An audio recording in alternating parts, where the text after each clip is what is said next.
Hello, and welcome to our series of roundtable discussions concerning the host community agreement.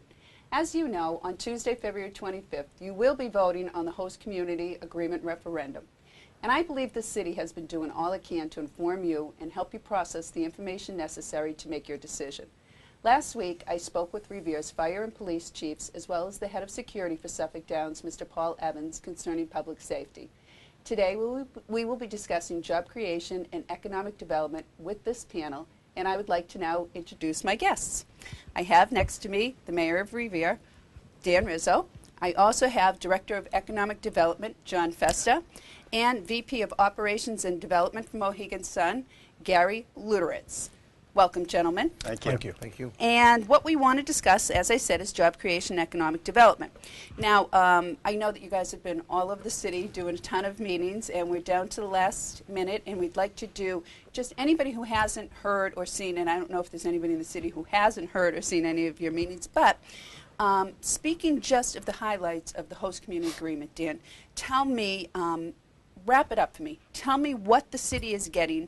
Number one, the $33 million. That's guaranteed. Am I correct? Oh, absolutely. In fact, there's a lot of guarantees that are in the host community agreement. That's why it is a signed legal document. You know, you have, there's some conversation out there that, well, certain things aren't guaranteed. Let me tell you what the guarantees are. $33 million in upfront payments, $40 to $50 million in infrastructure improvements. That's roads and sidewalks and things like that, beautification projects. $25 million during the first 3 years, which goes up to $28 million, and with the possibility of going up to $40 million or more if they hit their benchmarks as they start to generate gaming revenues. So the minimum that the city of Revere will receive over the 15-year life of the contract is $429 million. Those are guaranteed figures. So, just unprecedented. Jobs, we have 10% of the construction jobs, which are estimated to be about 2,500. So 250 Revere residents at a bare minimum will be working on building this project. And then after that, we've got 20% of the overall jobs, permanent jobs, the 4,000 jobs that they anticipate, which comes out to another at least 800 Revere residents that will be going to work there on a full-time basis. So very, very, very lucrative agreement for the city of Revere, and really a once-in-a-lifetime opportunity. I totally agree. I mean, minimum of $429 million.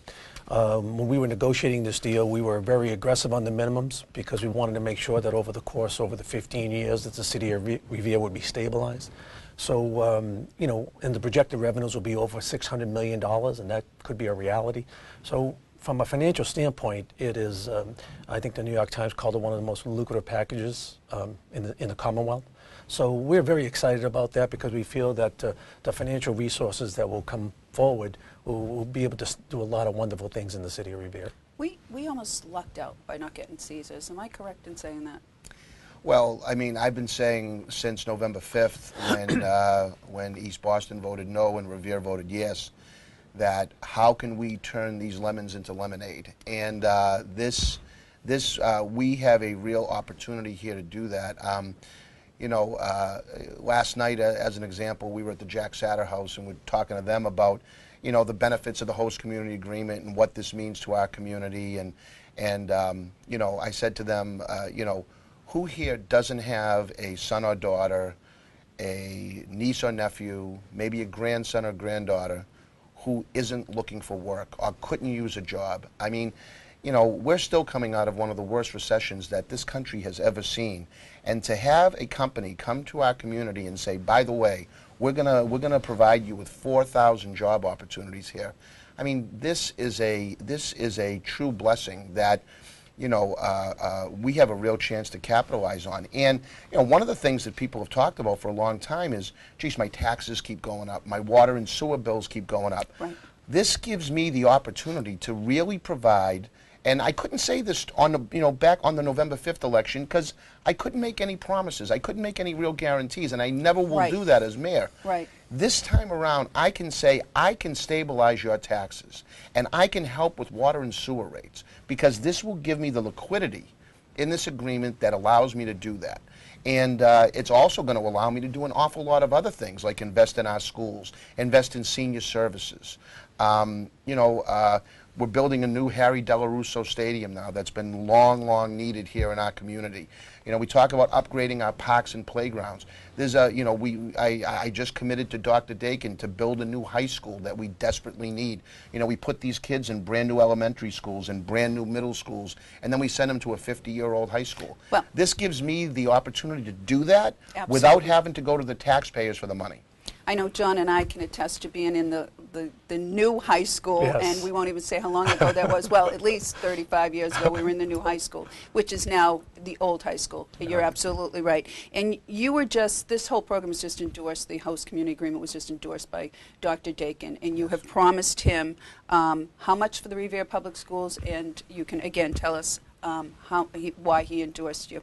Well, again, with this new agreement, with this new project being a Revere-only project, I was able to commit to Dr. Dakin to provide the school department $1 million over foundation budget, as well as I told him that if we're fortunate enough to be granted a license, I will be in his office the day after this license is granted to sign a statement of interest to go forward on a new high school. And as I say, the beauty of this, if this passes, is that as much as we need a new high school, and I know we do, to give these kids a 21st century education, I don't have to go to the taxpayers looking for the money. Right. I will have it in this agreement. And that is such a benefit. I can't overemphasize what a benefit that is to this community on so many different levels. And so when you get an entire city council, an entire school committee, the superintendent of schools, both chiefs, the fire and police chief, to come out and endorse this project, enthusiastically endorse this project. Carol Ty, former superintendent, one of the most well-respected members of our community, out endorsing this project. We know what's best for our community because we're just in it all the time, and we're so deep into this host community agreement and understand the details that surround it, that it's hard for me to understand that while we respect everybody's opinion, it's hard for me to understand why somebody would not want to come out and support this project. It's transformational to our city. Well, you brought up a good point, John, that maybe it's a lack of understanding, or maybe people just don't have the right information, and maybe you can tell them the right information. They could call City Hall. They can at any point, One of the things I want to make sure is that we're trying to educate every citizen just to what is the truth. Don't believe all the negatives that are coming in, because those people have outside interests for our competitor. So what I say to people is just know the facts. You can call me. I've been doing that. The administration's been doing that, because this agreement here, as the mayor stated, covers every facet. It covers education. It covers veterans. It covers seniors. It really is transformational, using the mayor's words. And it is such a phenomenal agreement that it hits so many aspects in such a positive way. So what we try to do is, I've get numerous calls from people asking about the agreement, and there's a lot of misinformation, I believe, giving out purposely against this, and it's not accurate. So what we try to do is know the facts, know the figures, and if you're against it, we respect that. But we feel that if you look at all the facts and you look at every single item, and you'll have to look and say, geez, this is extremely positive for the people in the city of Revere, because it is going to affect every citizen in Revere. I mean, like the mayor said, stabilizing taxes, stabilizing water rates. This is going to affect every individual. This host community agreement, I'm very proud of that the mayor's negotiated, and we, not that we're entrenched in this, we really believe that, and we know that it's going to make us do wonderful things in the city. Gary, it seems that we welcome Mohegan's son. It sounds like everybody is very happy on the administration, and maybe you can tell us a little bit about some of the highlights that your company sees here in Revere. Well, first off, to add to something that John said just a few moments ago, with the agreement characterized as the best agreement in the Commonwealth, I think we can arguably take that quite a step further. And I would argue that it is probably the most lucrative agreement of its kind in the country for a project of this nature. And when you look at the guaranteed amounts that are provided for the 15 years of the agreement itself, I would argue that there's probably not any host anywhere in the U.S. that has such an arrangement as this, with the other guarantees such as minimum number of jobs, minimum spends for local businesses. It's very unique.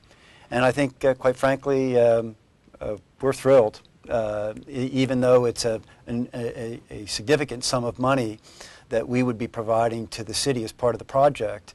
Quite frankly, we've come to, in a very short time, to be very close with Revere and working very closely together. And I think it's a wonderful partnership that can last for a very long time. Tell me about some of the jobs maybe that Revere citizens will be getting. We know that there will be some construction jobs, and we've discussed that there will be building, and those would be the first jobs. Maybe some of the jobs you've seen, either Gary or anybody on the panel, some of the jobs maybe that will be taking place once the casino is built.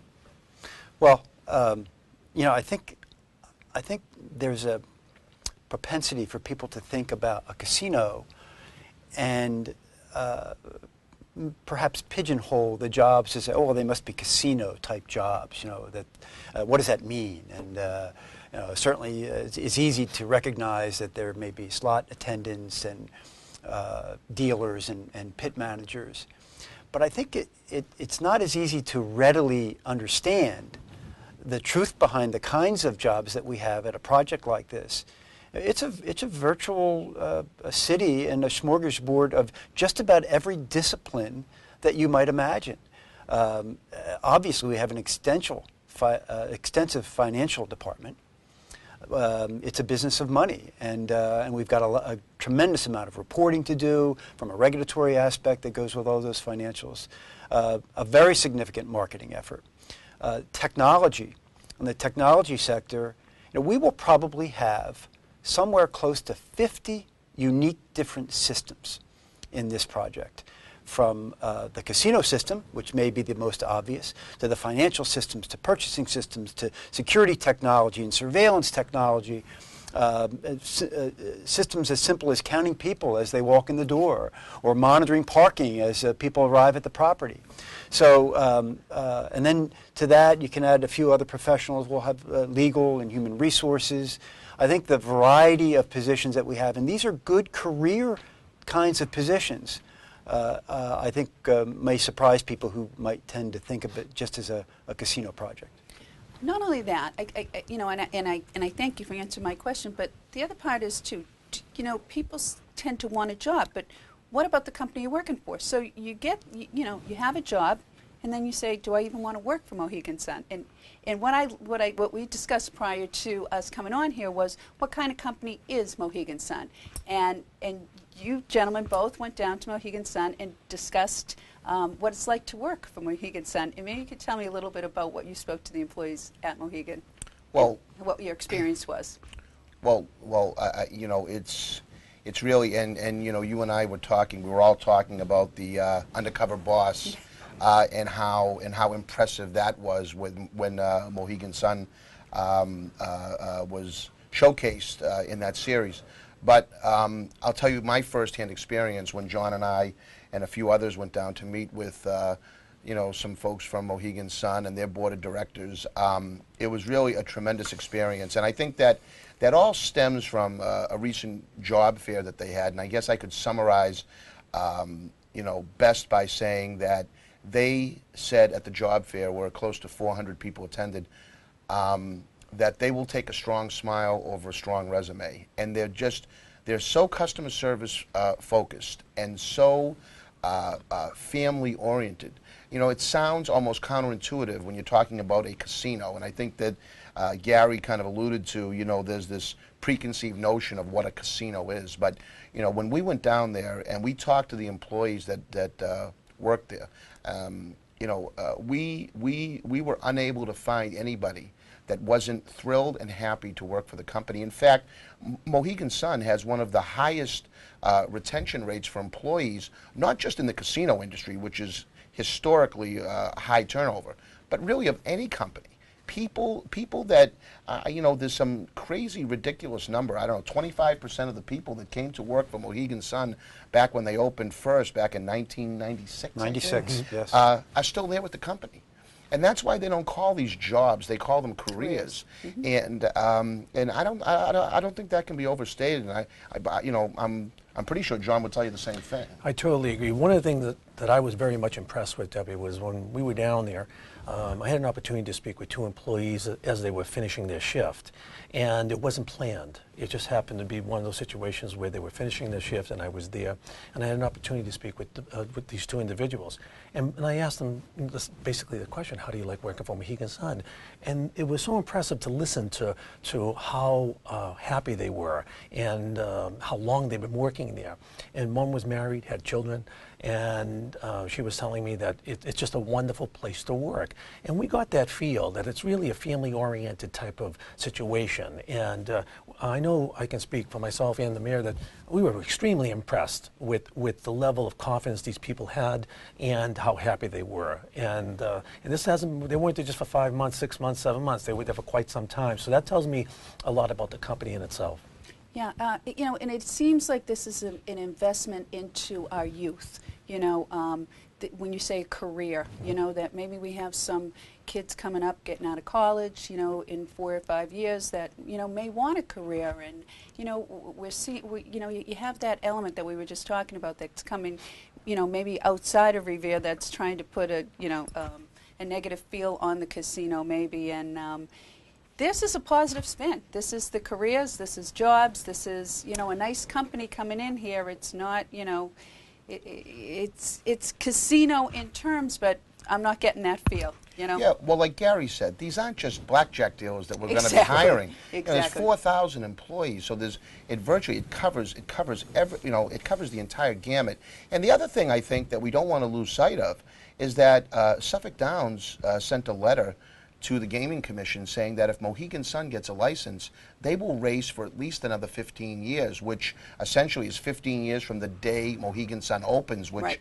is, if they are fortunate enough and are granted a license, the date they're looking to open is December of 2016. So that's really close to 18 years Suffolk Downs has committed to staying open, and that's another 800 to 1,000 jobs. So think about that. I mean, we have the opportunity right now as Revere residents to go out and vote on Tuesday, February 25th, not only to create 4,000 jobs, but to save another 800 to 1,000 more.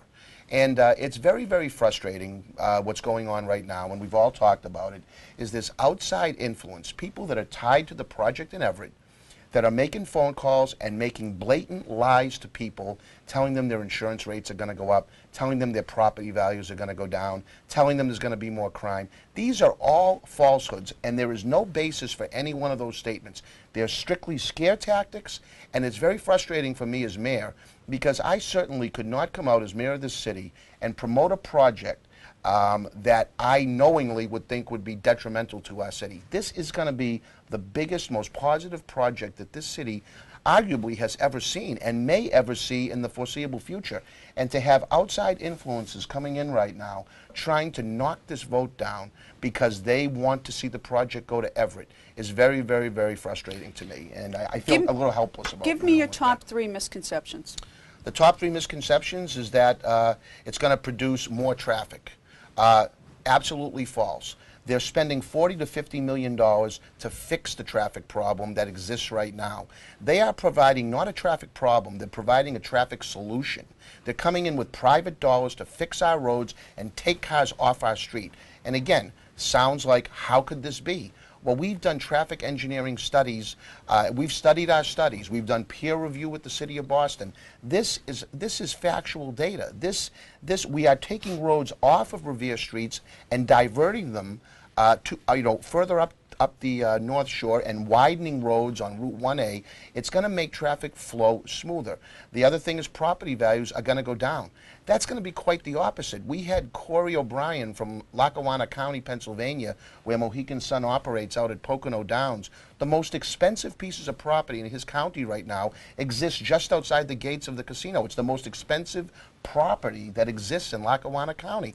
Property values will actually be going up in the city, and we're already seeing that now.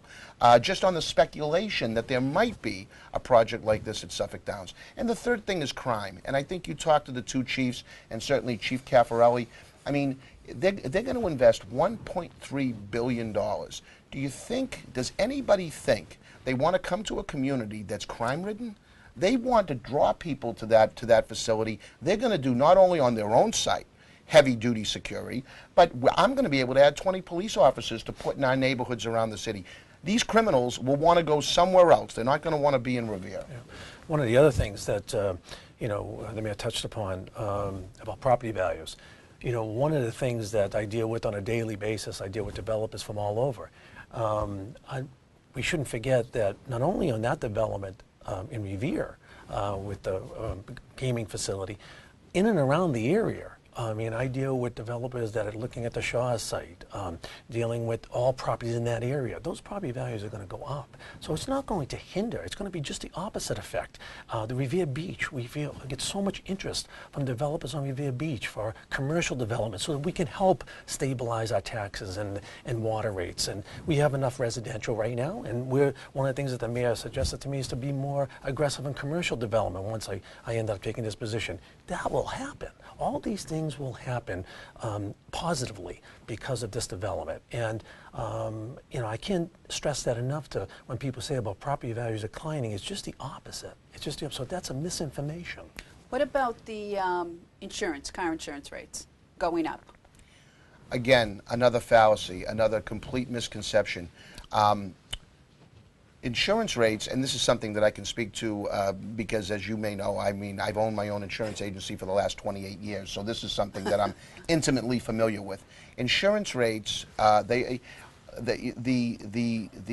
basis for rates in all the 351 cities and towns is how many accidents take place within your respective communities, and it's not.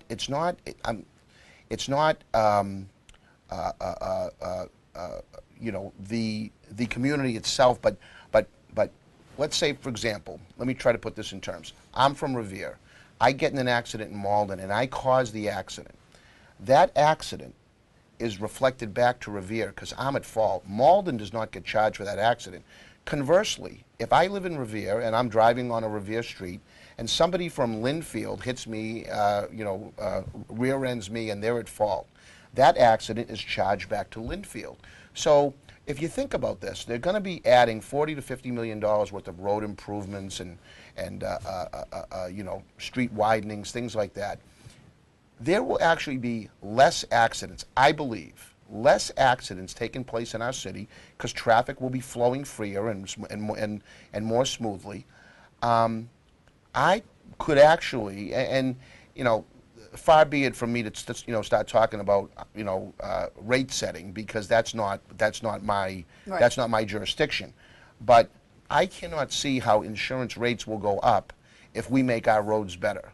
I'd like to think that over time that we can demonstrate that we're having less accidents because we're investing more into our roads and more into safety and pedestrian safety, things like that, that our rates could potentially go down. So you know, again, a lot of this stuff seems counterintuitive, but it's really the reality, and it's one of the reasons why, you know, I am so excited about this project, because the benefits, it's not just one benefit. It's not just the 4,000 jobs. It's not just the $429 million that this city will receive. You know, it's not just the road improvements. It's everything. It's everything that comes with this project. And, you know, think about this. The project, you know, people vote it down. The project goes to Everett. They tear down Suffolk Downs. We lose the 1,000 jobs there. who knows what's going to go there, if not Mohegan Sun? We don't know. I don't know. I don't have a crystal ball. It could be something that people don't like, even worse than Mohegan Sun. And yet, we're going to have a casino about 1.5 miles to our west. So what have we accomplished? We've given away all of these benefits to the city of Everett, and we have a site, 160 acres over here, that something maybe that people don't really want could take place on. So, you know, this is something that we have studied and done our due diligence over the last 2 years.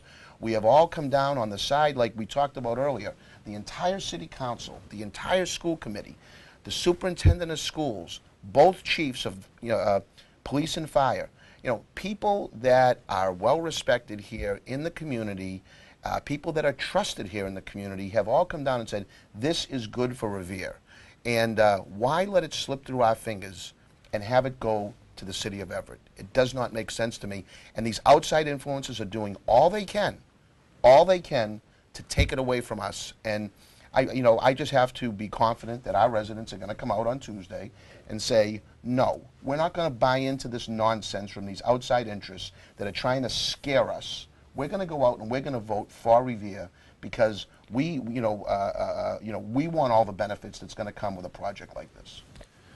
I totally agree. I think that Revere residents should be the ones that are deciding based upon the truth and the facts, not outside influences coming in with misinformation, trying to use scare tactics so they can vote no. That's just not appropriate.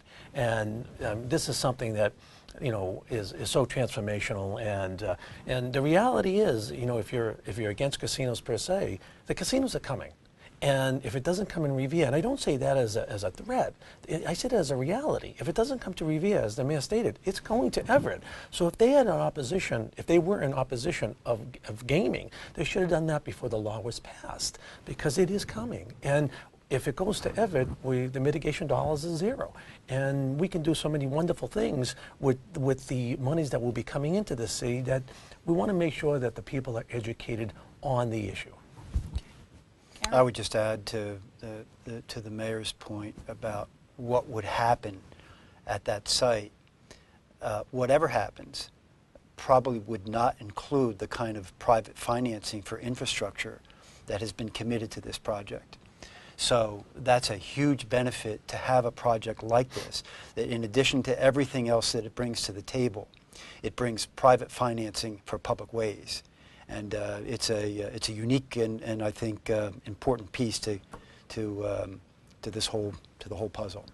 So I agree, and I just want to bring up another point, John. That I know economic development, working at the airport, we are constantly putting people in hotels when there's weather and that type of thing, and we are so. There's a lack of hotels in all of Massachusetts, I think, because the closest we get is Woburn. We're so full. In Boston, in Chelsea, Revere, we just don't have enough hotels. And I know with Mohegan coming, we have the hotel there, but that I'm sure is going to be full of. Are there plans for more hotels? Absolutely. I can give you a few examples. The Hampton Inn is planning on 132 more rooms based upon the license gets granted. The Shaw site, I deal with John McDonough from Boylston Realty. The Hilton, we met, Frank Stringy and I, Director of Community Development, met with the representative from Hilton on the Shaw site. There was interest from the Hilton chain on the Shaw site. You're going to see a possibility of a hotel at the old Wonderland Ballroom site. That's proposed for, I believe it's over 100 rooms as well. So those three locations, plus on the Parcel H site at Waterfront Square, you're going to see 125 rooms or more. So these are all potential hotels. Parcel H is going to be going forward regardless, but the other three that I mentioned are based upon this license. So there's a lot of interest from hotel development, which would be such an asset to the city of And this Revere. isn't putting kids in schools, more kids in Correct. schools. This is having people come, spend their money, and leave. And I don't That's mean to right. say that in a mean way, but we have a lot of kids here in our schools. We don't need more. That's right. We want to spend our money in schools, but we need people that come, spend, and leave. And Correct. that's the idea of what You know, obviously we'd like more jobs here, and hotels provide jobs as well. You know, so that's another. I just wanted to bring up that point because I think it's, you know, necessary and a good point to bring up. One more thing I want to bring up, which really caught my interest when I was at one of your meetings, is the idea of a green community that Mohegan has committed to here. Mohegan's Sun has committed to here in Revere. Could you address that a little bit? Sure. Well, first, in an overarching way, we're committed to try to make this the greenest casino resort destination in the country. And it starts out by having the right site. Quite frankly, we've got 42 acres there, and half of that site is going to be green buffers and green added to the surrounding landscape, berms and buffers to make sure that it's buffered appropriately from the community, but visually very pleasant. So it starts with that. It's got the right site, a beautiful location, and again, while it's not necessarily green, you know, the profile of the actual project itself is going to fit very nicely into the community there. All part of, you know, making sure it's part of the natural landscape. Every available opportunity will be taken to make sure that we're using as little energy as possible. And it starts with things like LED lighting. You know, we'll have LED lighting, you know, probably one of the, given the 21st century nature of the project, you know, and a casino project like this is going to have a lot of interior lighting to make almost all of that, wherever it can possibly be done, in LED fashion, tremendous reduction in energy use. As well as extending the life of the lighting itself. And as well as providing, hopefully, a regional and local business to provide that kind of product for us when we get to that point. We will have a greenhouse, about 5,000 square feet, located right on the roof of the property, so that we can reduce the number of produce trucks that are driving in and out of the facility, so that we can provide fresh vegetables and herbs to our various restaurants there in a farm-to-table kind of fashion. And of course, that'll be something that'll be a nice must-see too for visitors to the site. And we're going to use it as an educational tool as well, and something that I think we can all learn from. We will, in conjunction with some of the energy credits we will use, in conjunction with features on the site like a photovoltaic array of panels that will provide some of our energy consumption right there on the property. I anticipate that we will have some 40% of our total energy that's being used coming from renewable sources. So we're committed to some big steps in terms of a green product here, and I think we're going to deliver it. And to me, that just puts us over the top with Mohegan. I mean, I just think that's, you know, you're committed to the environment as well, and that's big for a lot of people. That's going into the future. You know, just one comment regarding, we talked a little bit about the culture at Mohegan Sun, and I think it fits into this as well, quite frankly. This is our organization, and I feel that, you know, I'm going to boast a little bit about it. You go right ahead. Because I think it's unique. We are much less of a corporation than we are a community. And I think it really stems back from a lot of the history of this organization and the Mohegan tribe itself. It looks out for its community. And it certainly, as we talked about, it spills over into the way we feel about each other and respect for each other as part of our team. And there's a tremendous amount of personal respect at every level in the organization. But it spills out over into the community as well. And that's why, you know, when we talked about the legislation that was crafted in a way that it was done in Massachusetts, that asked for an outward-looking approach, a community-integrated approach, quite frankly, it fits an organization like ours like a glove. Because that's what we do. That's how we think. And so when we talk about putting a program in place, for example, like the Momentum dollars, where rewards that are earned at the property can be spent as though they were cash at participating businesses right out in the community, it's not just something that we're throwing in there. It's because that's how we think about our business model. That's how the legislation, happenstance would have it, is crafted as well. So it fits very well to our way of thinking. Thank you. That's Yeah, and impressive. can I just follow up, if I could, just real quick to, to Gary's point about how they think as a community. We were having a meeting one day with Paul Dakin and members of the school committee. And I was there with Mitch Ettis, who's the CEO of Mohegan Sun, and Chip Tuttle, and the COO from Suffolk Downs. And so we were talking about the benefits that we felt existed in the host community agreement that would help the school department and all those things.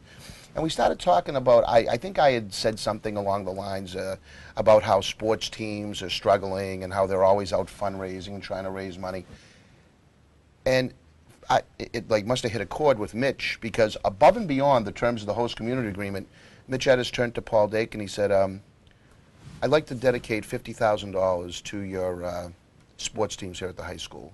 So, let me know how I can get that done. And just, think of that. I mean, think of the kids. I mean, there's a lot of kids out there, unfortunately, in other communities and towns, and, who knows what the long-term future might be without a partner like Mohegan Sun here, that have to pay for sports. We've been able to resist that up to now.